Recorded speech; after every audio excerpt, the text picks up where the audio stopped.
Toma ko'l bo'lur, tom yoqasi cho'l bo'lur deb yig'ayotgan tangalarimni bugun hisob-kitob qiluvdim. 78 ming pul chiqdi. Tangalarimni olib tavakkal qilib ko'chaga chiqdim. Magazinga borib ko'rsatuvdim. Mayli opa, bemalol xarid qilishingiz mumkin deyishdi. Yig'gan tangalarim barakali bo'lib shuncha narsa sotib oldim.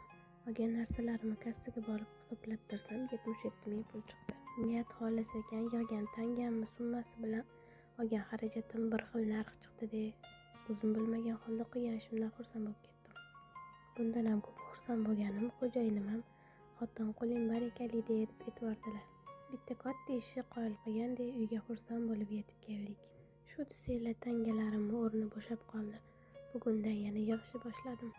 Dekretda o'tirgan onalar tangish mashg'ulotimiz sevimli mashg'ulotga aylanganiga ancha bo'lgan, to'g'rimi? Uzoqda eng ko'p nech pul yig'ganinglarni yozib qoldiringlar sizlar ham. Bu men uchun qiziq.